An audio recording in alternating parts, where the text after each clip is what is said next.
Yeah, so as Prakash was saying in the first days, highly workshop covering different fields. So this will be a different day than the previous ones. So there will be not that much physics, will not see those, and you will not see any categories unless you see categories anyway in front of you. This case won't help you.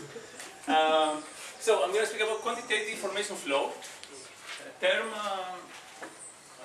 vague.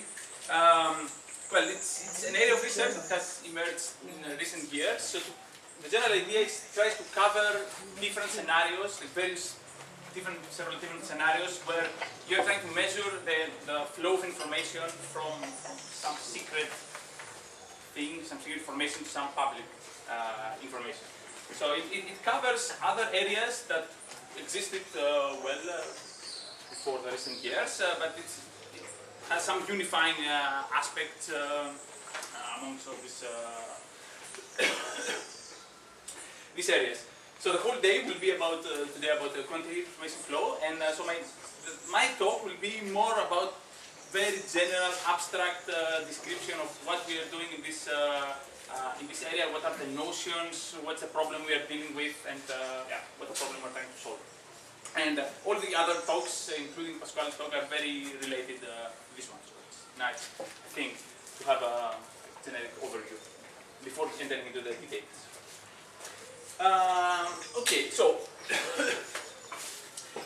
first some explanation of what type of systems we have in this research area. So there's a big, also the variety.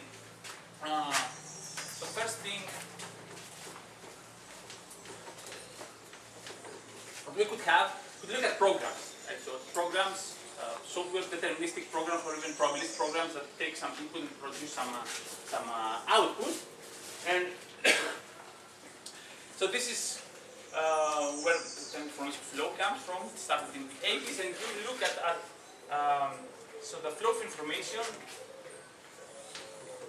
from some high variables. So imagine in your program you have some high sensitive information, like some variable that you really care about, and you also have some low variables, so some information that you don't really care about, you are going to disclose. It's the output of your program, some public thing, and you're interested in measuring what is the flow of information. Is there so someone who looks at your low output, is he able to infer some information about the high variables, the sensitive thing in your program? Kostas, in this context, program always means sequential program? Yes. Let's keep it simple. Of course, we can also cover other areas. Yeah, but what I mean here is a traditional sequential deterministic program. Okay, so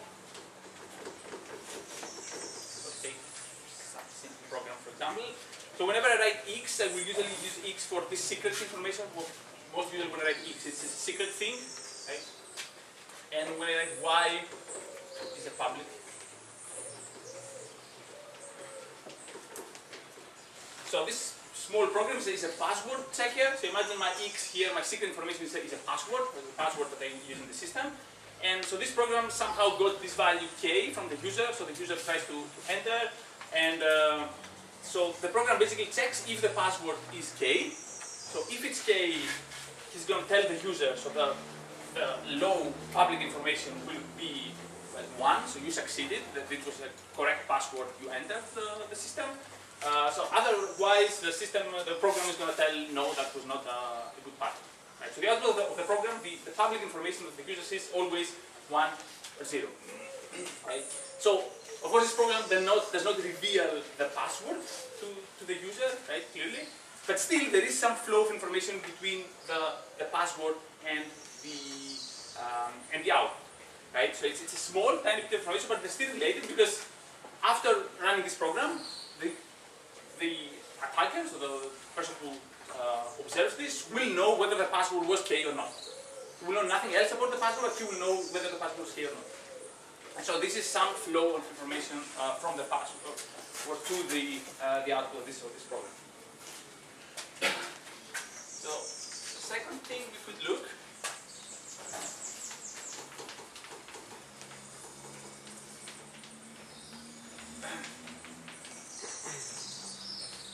Side channel attacks.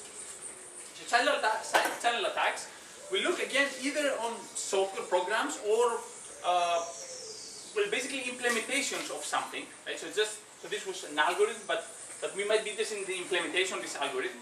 So it's either again a more specific software that we wrote to implement this, or a hardware or anything. So well, in some cases you have some information flowing from factors that you do not intend to put into the picture. Right? So you have say some smart card that computes some encrypted message, right? And then so maybe you cannot get the key out of this smart card, but maybe depending on the key, the smart card will take longer or produce more energy, more heat, more whatever. Right? So as a simple example, we can go for this program and make it a little bit more specific. So this is exactly the same program as before.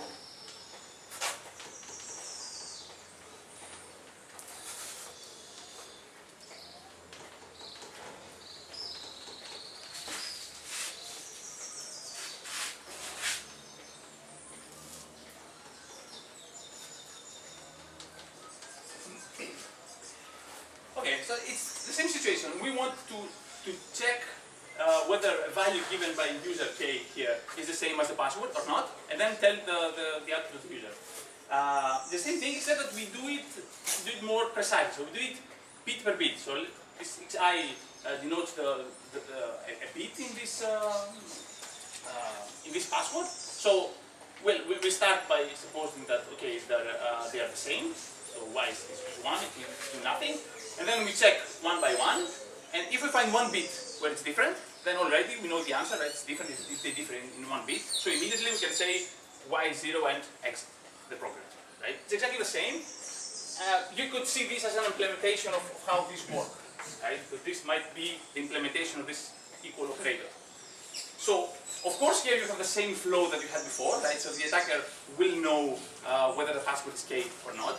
But there's actually more flow of information because of the fact that we do these checks one by one, right? So imagine that the attacker has so perfect knowledge of the timing of our program that he can know the exact amount of time very precisely that this program was executed, right? So if the first bit that he gave was correct, right, then the first bit would succeed. So you would go to the second execution of this loop. So it would take more time, right? So the more bits you gave correctly, the more time the program will take.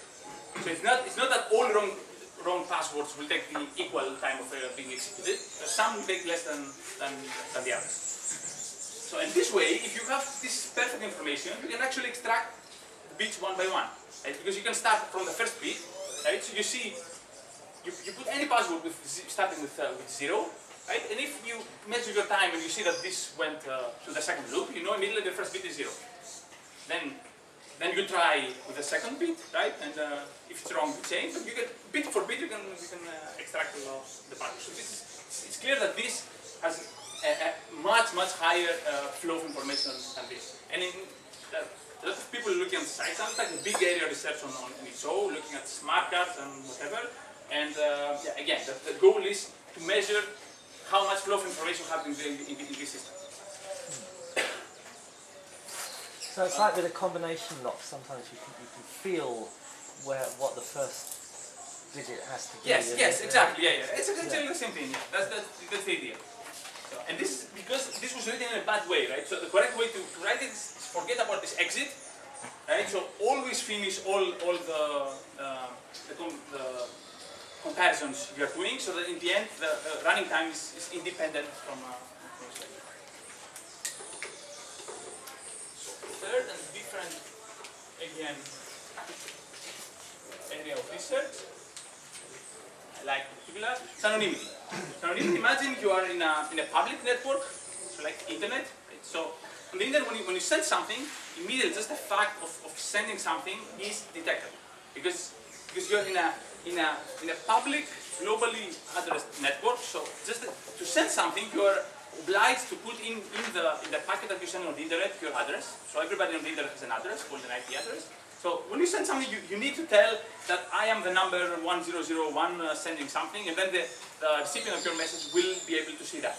Right? So the goal here is how can we send something on a public network with this property, but still do it anonymously. So a really nice and elegant protocol in this area. It's called the dynamic cryptographers. So imagine you're on a network like this. So nodes here are users, agents on this network, and edge denotes the fact that they are connected. So they have some means of communicating with each other. If they're not adjacent, then they cannot do that. And so one guy, say this guy, has a bit, a message, 0, 1, and he wants to send this bit. But the only problem is that, so maybe he wants to send it to some other guy in particular, maybe to every other guy, but the problem is that he doesn't want to know, he doesn't want that the others know who was the user who sent this. So he cannot just transmit this message to everybody and say, here is my bit, because they will know who sent the message. Right? So how can they deal with this situation? There is this protocol called dynamic cryptographers, which involves random coins. So for each adjacent cryptographers, we need a coin. And let's say we toss these coins. These are probabilistic coins. So each pair has a coin. They have a way to toss this, but the coin is secret between them. Right? So nobody else knows this coin apart from them. So all these coins are tossed, and when the guy sees the two coins, basically he's going to do the binary sum of the two, some modulo 2 of the two coins. So this guy, let's say 0 and 1, 0. So this guy 1, 1, output 0. So this is the output of this guy. And then the person who also has a message to send is going to do the same thing, but also adding the bit b. He's going to output 1 plus b. Right? And now the only thing that's output in this situation are these announcements. Right? So this is hidden, only this, and the same thing for everybody else. Right? So these are publicly announced. Everybody knows who sent what and what was the value that they sent. And now the first observation is that we can obtain back the message B from these announcements, right? Just by making the XOR of everything. So the binary sum of everything. And this is easy to see because basically since every person adds all the adjacent coins, and since every coin is shared by two people, in the sum of everything will be counted twice, so they will cancel out. And so in the big sum that we'll have, in the end, everything will be like 0 plus 0 somewhere, 1 plus 1 somewhere, everything will be cancelled, we'll get back the message. So, okay, this is nice. Now the interesting question is what happens with anonymity, right? So because, okay, that was my goal was to find out the message, but the important restriction is that I need that the other guys do not know who was this person who sent B. Right? So this is another area of research. There are protocols like this or other protocols doing similar goals, and the goal here is quantify how much information about the sender of this message will be learned by this observation.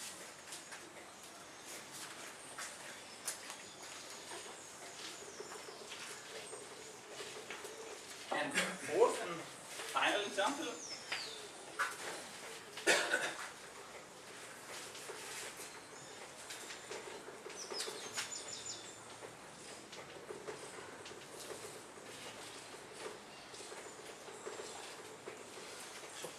Privacy in statistical queries. So imagine you have a database of people.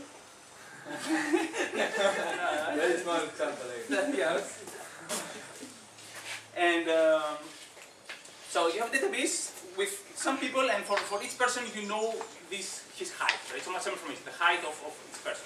So you have person A, whatever.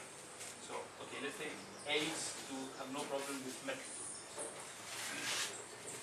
Okay, and other people there. And basically what you want to do is do some statistical query this for example, the average height for the users, average height, right? And then disclose this because it's useful for doing research on whatever. It's a useful thing to do, being able to make a census or provide some statistical data about people in the database, right?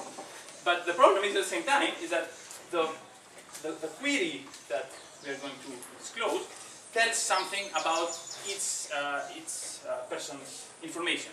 Right? So imagine that someone does not want his height to be revealed, and he's a very tall guy, and among the few guys. So if we reveal the average height, and someone sees that the average is very big, he's gonna find out something about the height of individuals. And again, we would like to know how much information, so whether you can find information or how much information you can find. Okay.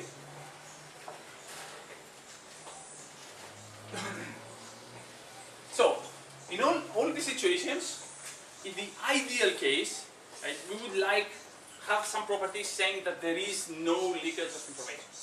Okay, so there's absolutely nothing that you can find out about this. So in the case of programs, it's called non-interference.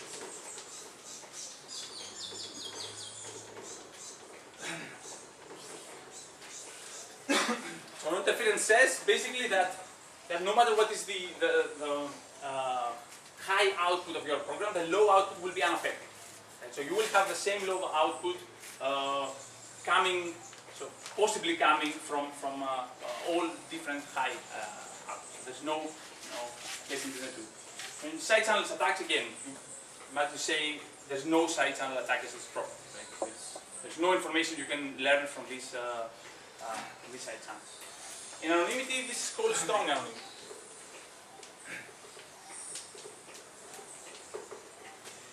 So strong anonymity basically says that, again, no change in the attacker's probabilities, like beliefs about these users, should happen as a result of the problem. Like the prior probability that the attacker assigns to the users should be the same as the posterior probability that he assigns after seeing the output of the protocol. So the protocol is useless to the attacker in this sense.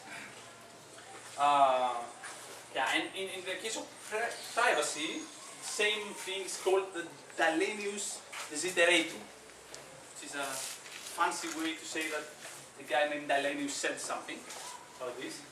And so basically says again that no information should be learned about these users that could not be learned without even having the database.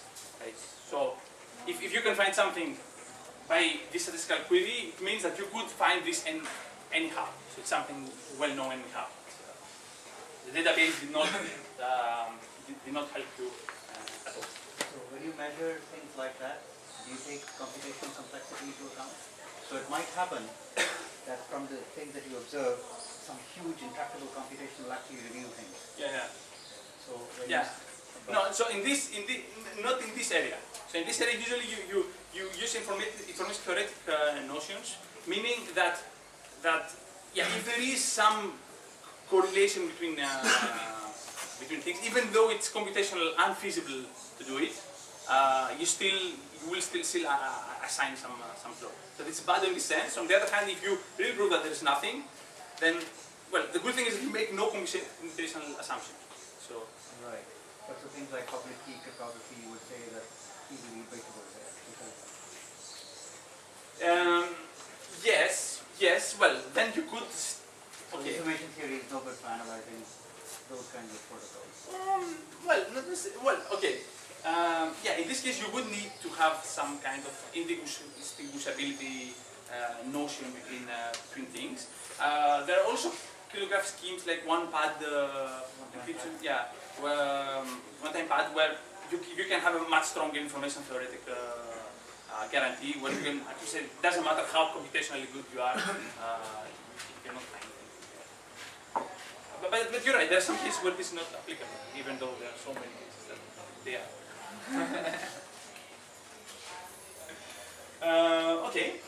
So, but the problem is that these strong notions are not achievable, right? And they're not achievable because here it's clear that if you want to be able to have a password checking program, then by design you actually intend to have some flow. Right? You cannot expect this, if you want to have some flow, you cannot expect this to satisfy non-interference. And for side channels, it's so difficult to actually avoid them that in practice you will always happen. There's no, it's quite hard to completely avoid it. And anonymity, so these protocols represent under some assumptions about the coins, namely the coins are fair, then this strong anonymity could hold. But then if the coins are not fair, it doesn't hold. And more importantly, all the other protocols, so this is the best kind of protocol you can have, nice and elegant. However, it's really, really inefficient. And the reason is that to send just one message, to send this B, okay, so one user needs to send just a single message, and everybody needs to send messages to each other like crazy just to satisfy this guy, this one guy. So, okay, it's nice, theoretically you can prove it has strong anonymity, but it's totally inefficient. So in practice, you need to relax and you will need weaker protocols that will not satisfy this strong anonymity. And again, statistical query is the same thing. If you want your query to be useful, to tell you something about the database, then again, by design, you want some flow of information. So if this Selenius desiderata holds, it means that your query is useful. Okay. So once we have realized that you cannot really achieve this strong notion, then one solution you can do is actually try to quantify how much flow of information. Once you accept that you will have some flow of information, the next question is how much.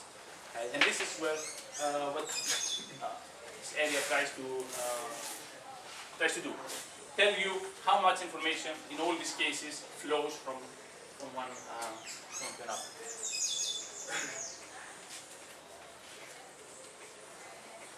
Okay.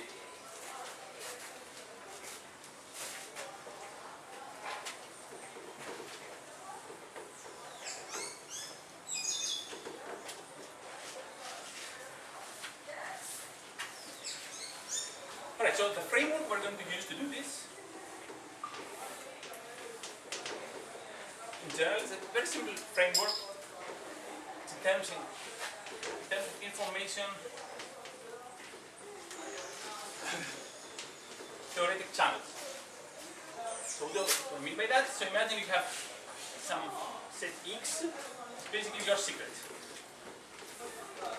Right, so in all these cases your secrets form some set, and it's basically what you want to hide, right? So in the case of programs, it's the high information. If you look at anonymity, it's who sent some message and so on.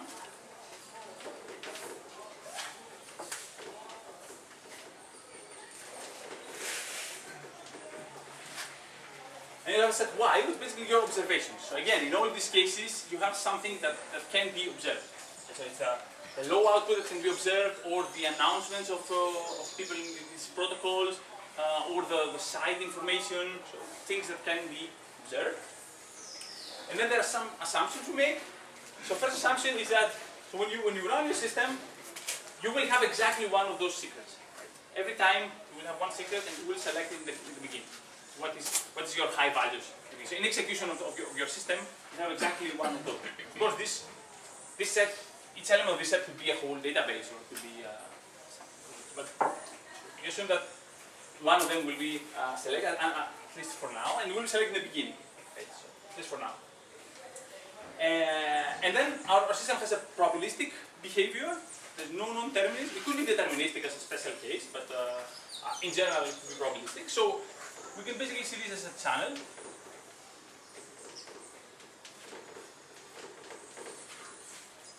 Where the secret values are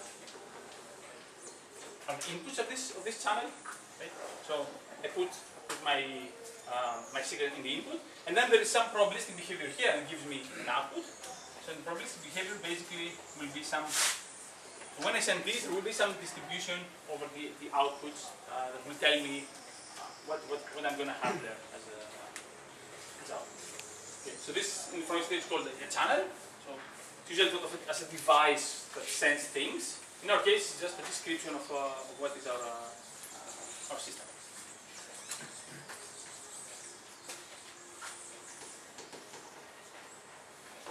So the way you're saying the probability works is for each possible input and each possible output, you've got a probability of getting that output. Yes, exactly. So the system is going to be described by a matrix here, having rows the secret,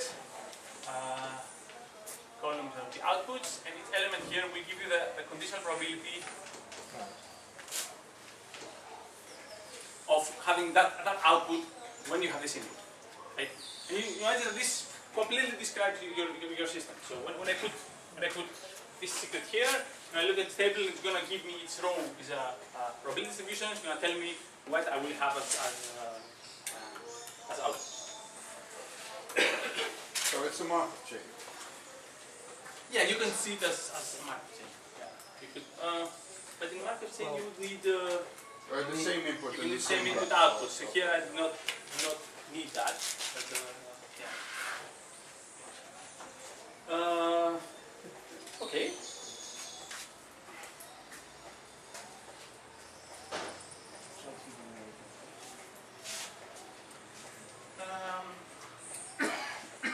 Alright, then in case I have something deterministic, of course, it will be just a special case where my matrix will look something like they have a program that with this input gives this output, and we have some 1 here. Just figure case. Okay. So now my goal is quantify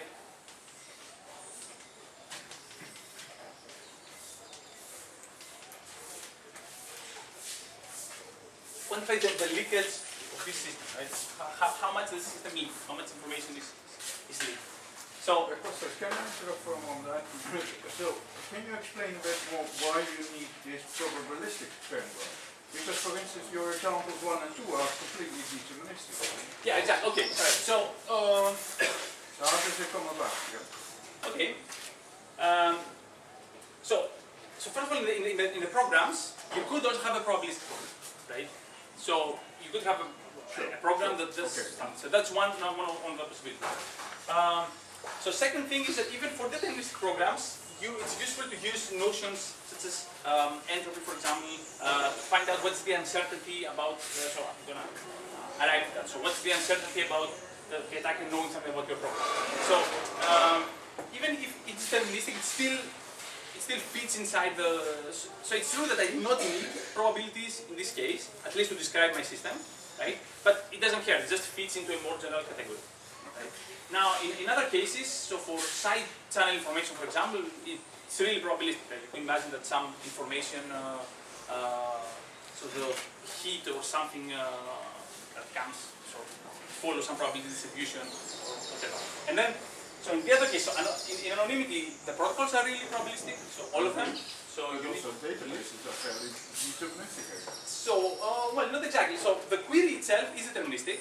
That's a good point. So the query is deterministic, so you have the ages, the average will be a deterministic function. However, if you really want to achieve privacy, if you let the output go like that, then you cannot really, you can show that this will not provide you some privacy. So what we'll do is Katusha will speak, the talk is all about this. She's laughing because I threatened that I will give her talk. So basically what you do is once you compute the output of the function, then you add some noise. Right? Then you add some noise. Yeah. So the real average in my database might be 20, but I will add some noise, because will show how you do this, so that basically the noise constructed in some way that confuses the attacker. Right? So again, the behavior of the system becomes. But essentially then, in many cases, you have an external probabilistic view. You look at the system as a black box, and you try to describe its behavior by running it and then noting the frequencies that certain. Yeah, no, that's a fair thing to say. So lots of things could be done just for. I think Pasquale's talk, for example, is purely about. You're going to speak purely about deterministic programs, right? Yeah. So, in some cases you don't need, but it just fits into the global. It doesn't hurt. For anything I'm about to say, it's just more generic. Even deterministic programs are transformers of probability distribution. Yeah. Yes, and that's exactly the idea, that you have some prior about some some variable and then transform it into some posterior. You still need a probabilistic framework even if the program is linear. Yes, you don't need. Yeah, so what You don't need that. you don't need this matrix to be probabilistic, but yeah, the analysis will still include probabilistic notions such as entropy, things like that. I'm a bit confused about, so X are the secrets or the inputs? So the secret, so it might be, so this is a generic case where you imagine you have some secrets, right? Okay. So it's not specified. In the case of programs, you could have some input, you could imagine it to be secret, right? So if this is the case, then you will put the inputs there. Okay, but in the example of the password example. Yeah, the password is there. So these are the secrets. So the set, this is the set of all possible passwords. Okay, and then the possible passwords, Yeah. but not the actual password. It will be included in the actual password, yeah. But, Okay. but yeah, so that's a good point. So every time you want to hide something, you should imagine that the attacker should be confused about what you want to hide, Okay. and So X is should the be able to possible. distinguish it among a bigger set of possibilities. So X is the set of. So X Yeah. ranges over the set of possible secrets. But that, Yes. the actual secret is just one value of X. Yes. Yeah, Okay. good in mind. Yeah, this is all the possible secrets, not the actual thing that you have in this execution. Okay. Right? So it will be all so set of all. Okay. So S, so X. In the case of programs, set of all passwords. Okay. In the case of side channels, again, the set of all the secret information, the password, again, in this program that we've written. In case here is the set of all centers. So again, going back to the password checker, where does the K fit in, the password that was typed in by the user? So K came from somewhere, some other output, but I did not assume this to be secret, so I don't care about it. Yeah, so where does it fit in that picture? K presumably fit into the matrix. So there'd be a 1 in one place Yes, in the exactly. matrix. So for One each of K, Each K you get would different have matrix. a different matrix. Yeah. Okay.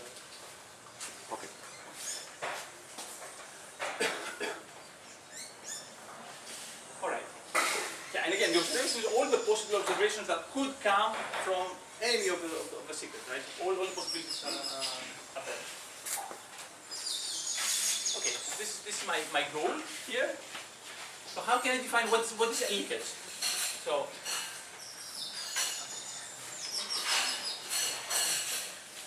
a standard high-level slogan that you see in mostly all work in this area is basically that the leakage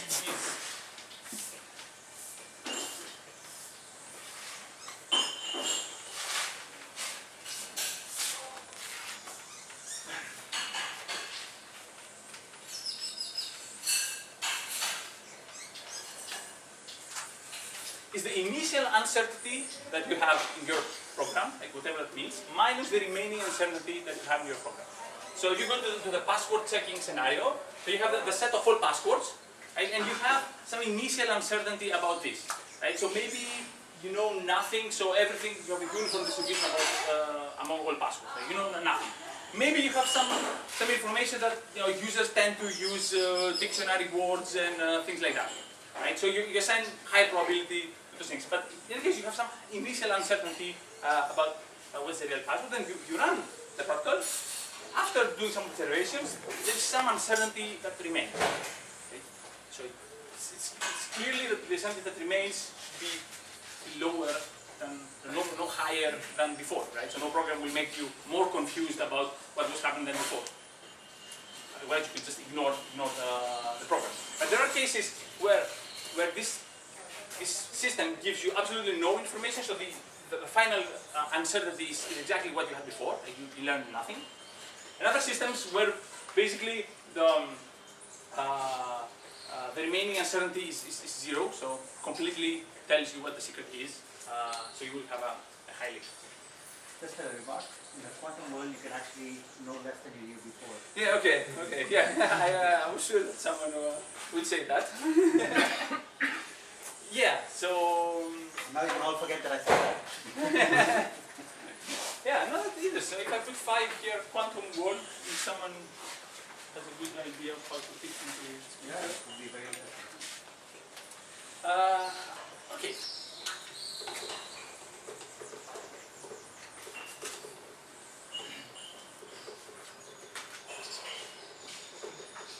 But when you think of... Now the question, of course, is how to define this and how to define this. What does it mean? And when you think of uncertainty in a probabilistic scenario, you immediately think of something entropy. Okay? The notion of entropy will tell you how much uncertain you are about something. So there are many notions, different notions of entropy, which is a little bit annoying because then you start wondering which one should you choose. That entropy is another entropy. But actually this is a good thing because basically different notion of entropy characterize a different kind of attack scenario. Right? So uncertainty by itself doesn't say anything. So you have to say uncertainty in a specific context where you're trying to do something. Right? So and it will depend on what kind of game is the one that you play and what kind of measure you have about the success of this game. So entropy notions will be associating by a guessing game.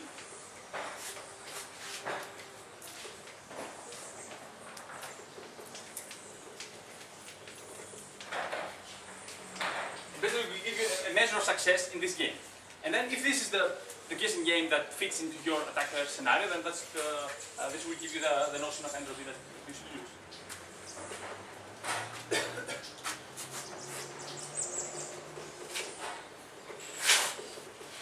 Of course, the first and most well-known notion of entropy, it comes from Shannon. Now, if I have a random variable x will correspond to my secret, so random variable that gives me my secret, or well, any variable in general.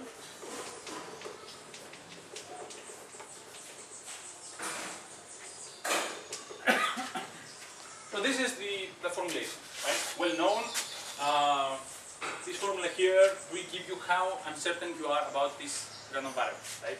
But what does this mean is not at all clear, right? So to make, or you go to some person who cares about the security of his password, you say, yeah, but this, then, okay, it doesn't say much to him, right? So what will say something more is the guessing game and the measure of success that will come from this entropy. Again, so it's known that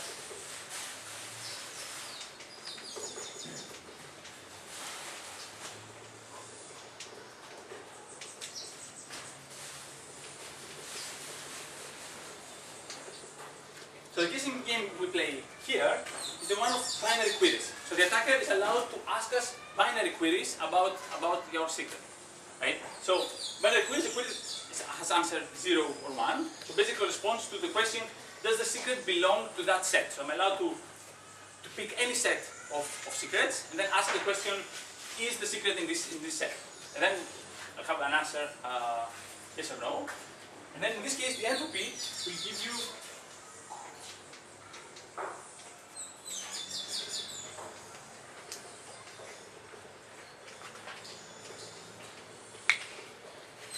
the minimum number of queries that I need on average, the expectation of the minimum number of queries, to completely determine my secret. So if I play this game, right, how many queries am I expected to need to ask? So at least to be able to find out the secret. So a good example is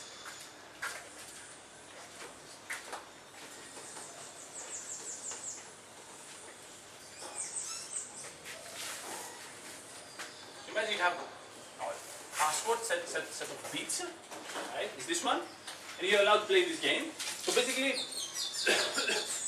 let's say that we have here 6 bits. Or better, 3, 4. This is your secret. Huh? This is your secret. Yes, this is one of the possible secrets, right? So all my set of secrets will include all passwords of 4 bits, right? So I will have a Shannon entropy of 4 bits. So if I assume that my prior knowledge about this passwords is uniform, right? So I know nothing, everything is equally likely to me. So the formula here will give you 4 bits of entropy. And this corresponds to the following game. So what am I going to do? I'm going to say, okay, what is the first bit? I'm going to ask, what is the first bit of this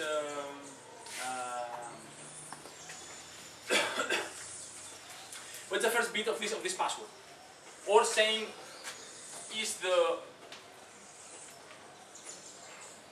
does the password belong to this set, right? To the set of all passwords that start with 1, right? And then I'm gonna have an answer, and basically each answer just splits the set into 2, right? So I start with the initial set, and then I will have all the sets that start with passwords start with 1, and all the sets that start with 0, right? And I will continue doing that bit per bit.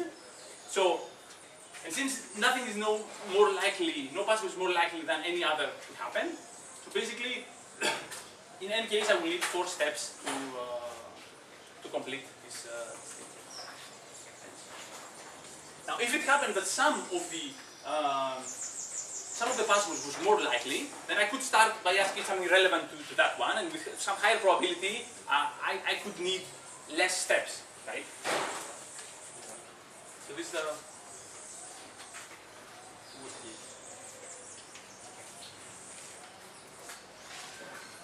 Alright, so now, remember the picture,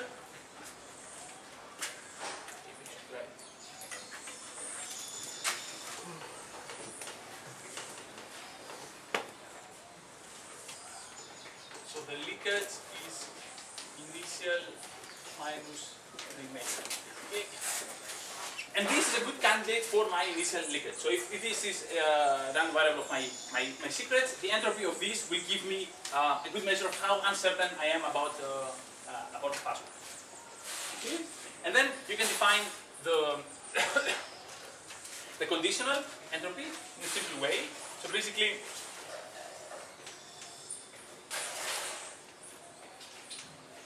I imagine that I fix some output y. Right? So when I fix some output, fixing the output will give me an a posterior distribution on x. So the distribution of the values of x given that y is the one I saw. So this is a distribution, and I'm allowed to take this entropy of that. And then I will just take the expectation over all the possible outputs that I have, and this is known as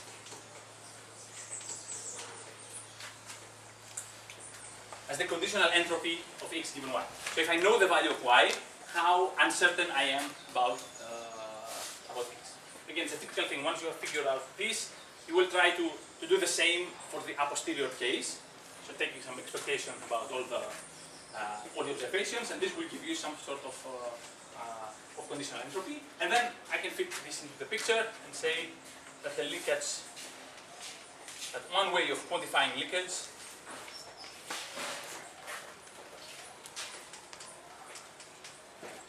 is this, which happens to be what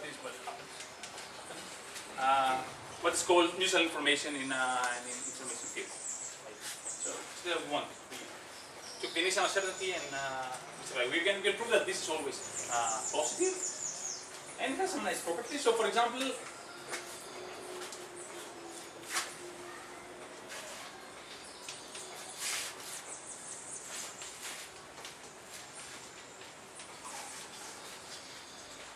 we can prove that the leakage defined in this way is 0 if and only if x and y are independent. What does it mean for x and y are independent? It's exactly this notion in all these areas that there's absolutely no flow of information. Your observation will be completely independent of your inputs, so no matter what you observe, it doesn't tell you anything. Right? So x and y being independent is exactly what's called non-interference. Here, strong anonymity, and blah blah. And it's captured by this notion of 0 here. Then sometimes you have the issue that still this thing depends on your prior knowledge of the world, right? So it depends on the prior probability that you have for these secrets. So if you know nothing about the passwords, you might have a different leakage than when you have better knowledge about this password. If you want to abstract from that, then you can define the notion of capacity. It's basically just a maximization over all prior distributions of this leakage. And this again well known, and this is what is called Shannon capacity, and basically gives you the maximum rate of information that you can pass from this channel.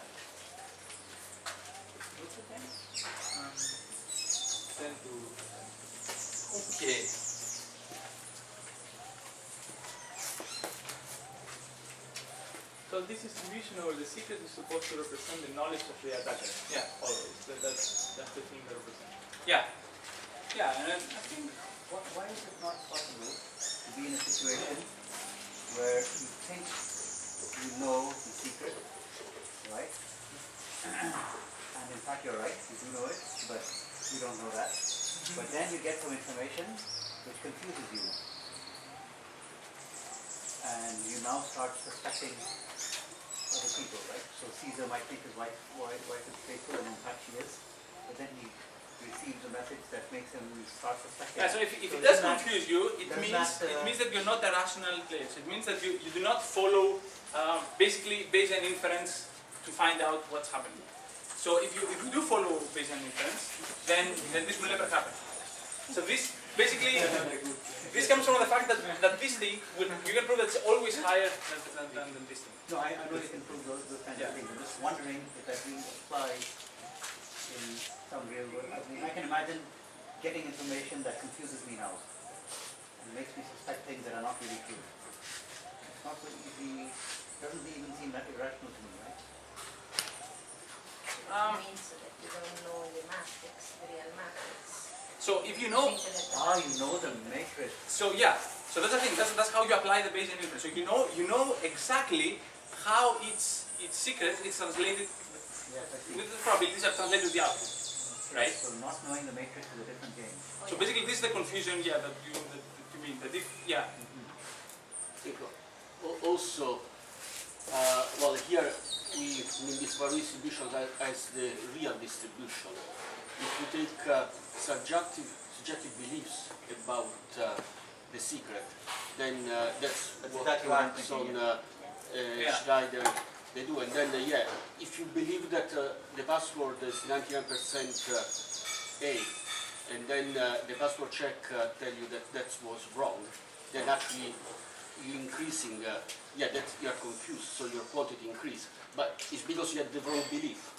You weren't considering starting from the real distribution. You were considering a distribution that was fallacious because you believe that 95% probability. I think it would still be no worse than before, though. Yeah, no, it would. Like even if you it would increase there, because if you take so the example the is a password check with impossible value A, B, C, and then you ask if the password is A, then yes or no, and so as if A has probability 99%, then you have a very low leakage. But then if the password check gives you false, then you are left with B and C with probability 1/2 each, and then that is going to 1 for the maximum possible leakage for a password check. You revise your belief. Indeed. I mean, so I think this setting it really relies on the fact that you are talking not about your belief about the truth, but that there is a distribution of the truth. It's a bit, I mean, like, in Shannon capacity, also Shannon theory is a bit relying on that. I mean, the optimal coding theorem, it gives you the optimal code if you took the real distribution, otherwise... I think probabilities are always about beliefs. But the belief could be a hypothesis, couldn't it? If you're attacking a password, you might start off with a hypothesis that it's a relative's birthday or something like that. And then once you found those don't work, you would try other hypotheses. So what about the situation where you suspect somebody of being innocent? Or not suspect, you believe them to be innocent, right? And in fact that person is innocent. Then you get some information that makes you wonder, now is this not increasing your uncertainty? So I believe you're totally innocent, you're probably innocent, right, or whatever crime is under consideration. But then I get some evidence which kind of points toward you. And this evidence is wrong, of course, but it makes me believe that you are guilty. So in fact my uncertainty is increasing with new evidence, not decreasing in this case. To average all possible outcome and all possible Yeah, because if you, when you take this measure of uncertainty, you have to take into account all the possible situations. So if you have some unlikely scenario that you will get some output that makes you believe that I'm guilty, there will be other situations, much more likely, that will make you believe that I'm innocent. So you have to average all these cases out. So what's the measure of the quality of your first assessment? Because if you know for sure that he's innocent, then any other information is a change. No, what does knowing mean? So I believe him to be innocent and really he is innocent. That's true belief. But then, that's the point, may not be justified. So it's true belief, but then I find something which throws suspicion on him. So it wasn't that I knew before, I believed it, and it happened to be true belief. Then this is what Pascal was saying, no matter what beliefs comes into place. Because I mean, you're allowed to believe that I'm innocent with 100%, like high, perfect chance, right? If this is the case, it would mean that none of the observations that are incompatible with that will ever happen.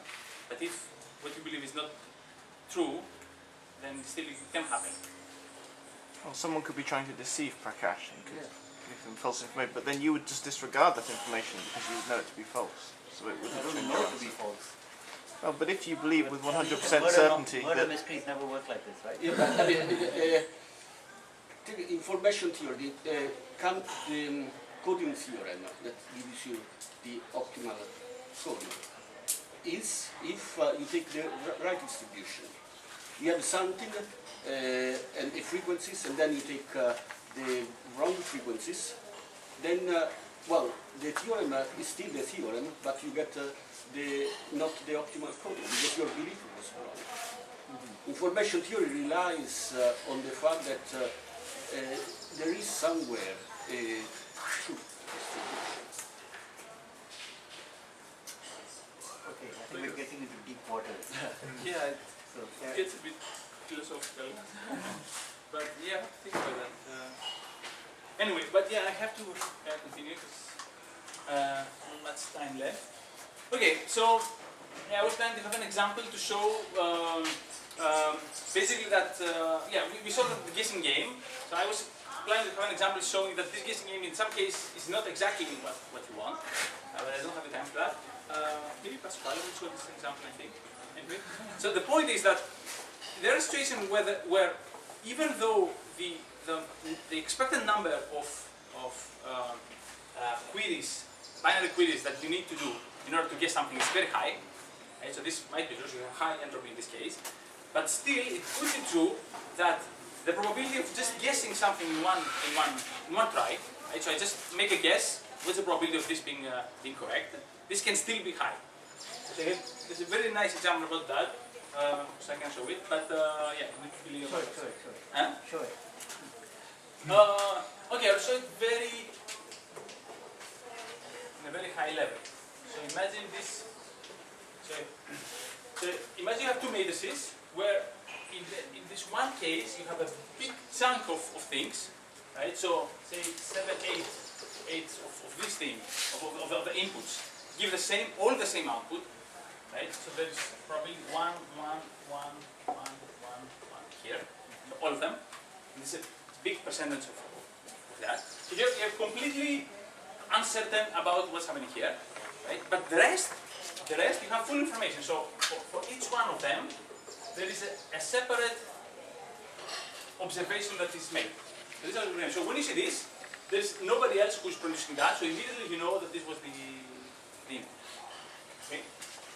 Now you can have another scenario.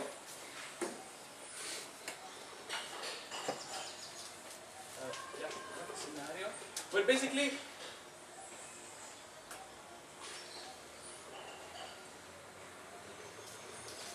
you have many more set groups of inputs, right? And each one of them gives you one observation, but different from each other. So before it was one big thing and singletons. Here you have many bigger groups, right? Now, you can build situations like this, where the sum and entropy of these two situations, or the ligas, the way we define it, is exactly the same. Right, so you can build situations like, and the idea is that if you really want to guess, to arrive at guessing the value, right, on the expected case, so here you will, in some cases you can do it very fast, right, because you have perfect information about this small area, right, but in many of the other cases, you will need a lot of queries to do it, right? While in this case, okay, you cannot really quickly find someone, right? But still, if you on average you can find out what's happening. It will take you so it will take you again equal time to find the solution on the average. Even though, yeah. So on the other side, the probability of guessing someone with just one try, let's say this is the secret, right?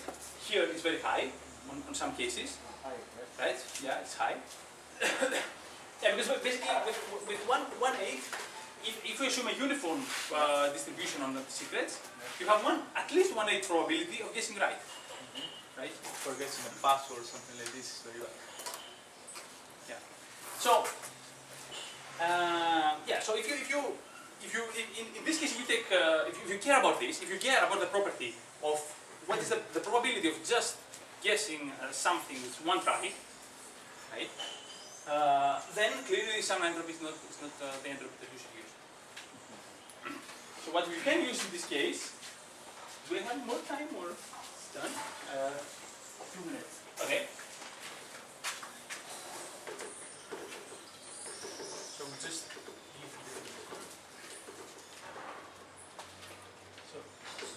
let's call mean entropy. So basically, I started with the probability of guessing some x, right? So imagine I have some random variable x and I want to guess, just give me one guess. Let's say something and to guess what this is.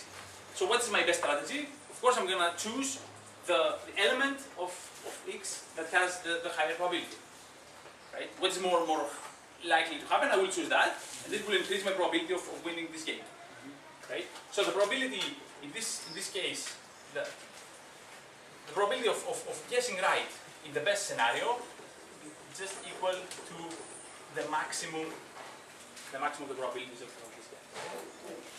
Okay, and now if we simply take so now we just care about this value. This is exactly what I was saying before, the probability of one guess. And if you take the log